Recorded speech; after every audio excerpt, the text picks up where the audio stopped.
Welcome to week 3 of our journey as a church, where we're looking at the Lord's Prayer and seeing it as more than words, not just words to pray, but a lifestyle to live and a perspective to have as we go throughout our days. And we're talking this week about forgiveness. Introduced this idea yesterday, this part of the Lord's Prayer: forgive me as I forgive those who've sinned against me, those who have wronged me. And so this week we're going to be focusing on forgiveness. And I love that you're here to be a part of the journey. You may remember years and years ago, these bracelets came out, WWJD bracelets. You might have worn one. You definitely have seen one. They were everywhere in the 90s, and there's some debate about who came up with the original idea for those bracelets. But what cannot be debated is that they had a big following, a lot of people participating in wearing those bracelets in the 90s. You couldn't find a youth group at a church around the country that didn't have students wearing those bracelets. And the idea was, hey, you wear this, WWJD, and it'll be a reminder, what would Jesus do? And hopefully that would help us live more of Jesus's life in us. But inevitably, you know what happened. There was a lot of people that were wearing those bracelets that were not necessarily doing things that Jesus would do. And so people outside the church, people that kind of from the outside of faith looking in, began to use that as a way to belittle or chop down that whole idea. But it's a great thought. What would Jesus do? And a couple weeks ago, I was driving my twins down the road. They're 12 years old, and one of them was sitting in the front seat. And I noticed that he had this bracelet on right here. It looks very similar, but it's got a different 4 letters, H.W.L.F. And I had not noticed it before. I'm not sure how long he's had it, but I said, hey, Rylan, tell me about that bracelet. What does that say? He says H.W.L.F. And I said, well, what does it mean? He goes, well, you know those WWJD bracelets? And I was like, yes, I certainly do. Very familiar. I was a teenager in the 90s. He said, well, I think it's kind of an answer to that. And I said, oh, okay, well, what does HWLF stand for? And he said, he would love first. He would love first. And in that moment, it hit me like a ton of bricks. And the words that came to my mind, and I think they came out of my mouth in that moment, was, wow, he totally would. He totally would. Jesus would love first. In fact, Jesus did love first. That's actually one of the best descriptions of his ministry and his life on earth, was that he loved first. Even the incarnation and him becoming a human being so that he could redeem mankind was him loving first. Paul in Romans 5:8 says that while we were yet sinners, Christ died for us.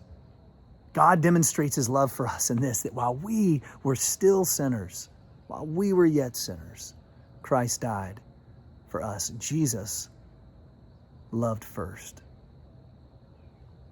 And he also taught his followers to do this as well. In the Sermon on the Mount, Matthew, end of chapter 5, he says this: you've heard it said, an eye for an eye and a tooth for a tooth. But I tell you, do not resist an evil person, which is often what we do. When we think that someone's been evil towards us, we resist them. We wait on them to get their act together. We don't want to draw near until they correct whatever it is that we think is wrong with them. Do not resist an evil person. If someone strikes you on the right cheek, turn to him the other also. And if someone wants to sue you and take your tonic, let him have your cloak as well. If someone's suing us and he's saying, no, you love first. If someone forces you to go 1 mile, go with them 2 miles. Give to the one who asks you, and do not turn away from the one who wants to borrow from you.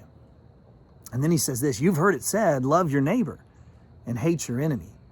which this crowd in the first century would have said, yeah, we've heard that. That was a common teaching. And for you and I today, same thing. It's like, yeah, you love those who love you, and you resist those, you push back against your enemies, you protect yourself against your enemies. But I tell you, Jesus says, verse 44, but I tell you, love your enemies and pray for those who persecute you, that you may be sons and daughters of your Father in heaven.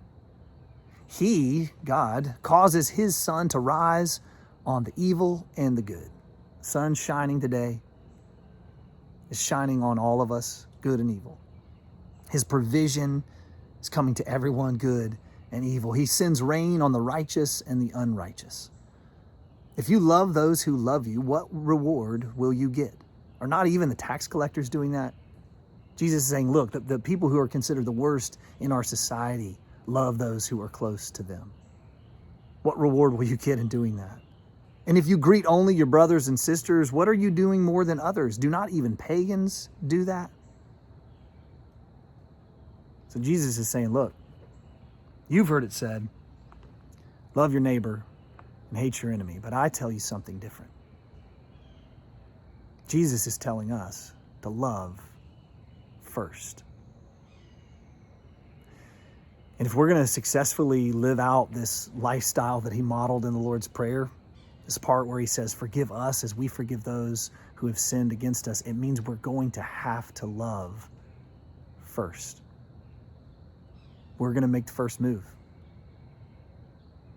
And we're going to have to get over that thing inside us that wants to resist them or wait for them to get their act together, or wait for them to give us the apology that in our mind we've imagined how the apology goes, and we're waiting on them to do that perfect, well-crafted apology that where they really own what they did to hurt us.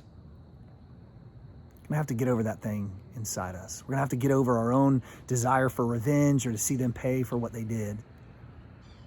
If we're going to follow Jesus, we're going to have to love first. So today, who do you need to love first? Who comes to mind for you that you're currently resisting, that you're currently pushing back against, that you're currently hoping secretly that they get what they deserve or they get what's coming to them? Who is that for you? And what would it look like for you in following Jesus and following his model and living out his life? What would it look like for you to love them first? We'll see you tomorrow.